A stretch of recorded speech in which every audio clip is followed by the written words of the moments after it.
गांव रामपुर हरियाली से घिरा पुराने बरगद के पेड़ों की छांव में बसा। यहाँ की गलियां दिन में तो चहकती, लेकिन रात में जैसे सन्नाटे में भी कोई फुसफुसाता हो।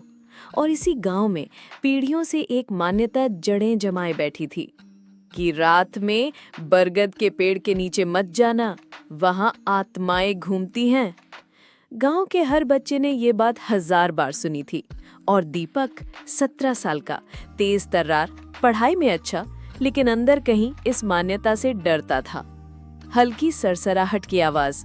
उसके दादा अक्सर कहते, बेटा बरगद के नीचे रात में कभी मत बैठना। सालों पहले एक लड़का गया था और फिर कभी घर नहीं लौटा। दीपक हंसने की कोशिश करता, लेकिन जब भी वो बरगद के पास से गुजरता उसकी चाल तेज हो जाती। फिर एक रात ठंडी सर्द हवाएं, आसमान में बादल और गांव में बिजली चली गई। दीपक अगले दिन की सालाना परीक्षा की तैयारी कर रहा था। मोमबत्ती की लौ में पढ़ना मुश्किल था, आंखें थक रही थीं। उसने खिड़की से बाहर झांका। दूर बरगद के पास लगी स्ट्रीट लाइट जल रही थी, रोशनी साफ और तेज। एक पल को उसने सोचा, वहां बैठकर पढ़ लेता हूँ, लेकिन दादा की बातें उसके कानों में गूंज उठी। उसने किताब बंद की, फिर खोली, फिर बंद की।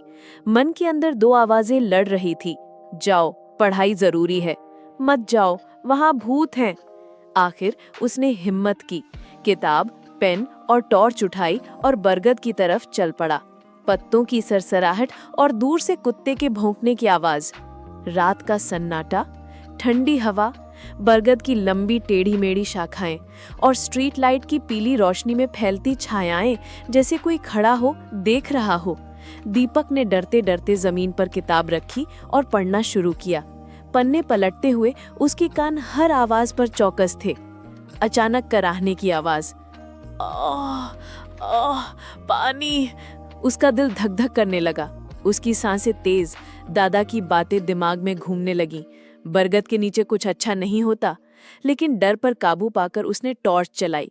आवाज की दिशा में बढ़ा और देखा एक बुजुर्ग आदमी जमीन पर पड़े थे, सांसें तेज, चेहरा पसीने से भीगा, होंठ सूखे। बाबा आप ठीक हैं? दीपक ने कांपते हुए पूछा। पानी, चक्कर आ रहा है, बुजुर्ग ने धीमी आवाज में कहा। डर भूलकर दीपक भागा, गांव के डॉक्टर के घर पहुंचा। दरवाजा खटखटाया। डॉक्टर साहब जल्दी चलिए, बरगद के नीचे एक बुजुर्ग की हालत खराब है। डॉक्टर ने मेडिकल किट उठाई और दीपक के साथ भागे। उन्होंने बुजुर्ग का ब्लड प्रेशर चेक किया, बहुत लो था। इंजेक्शन लगाया, दवा दी, पानी पिलाया। थोड़ी देर में बुजुर्ग की सांसें सामान्य हो गई। डॉक्टर ने दीपक की ओर देखा।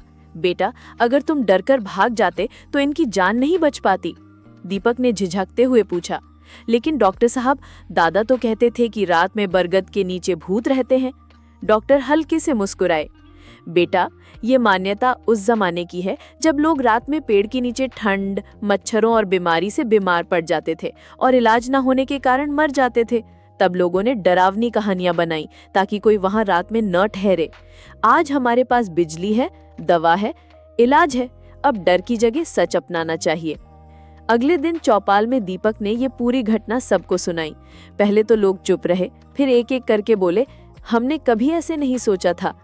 धीरे धीरे गांव में चर्चा फैल गई। कई लोग पुरानी मान्यताओं को नए नजरिए से देखने लगे।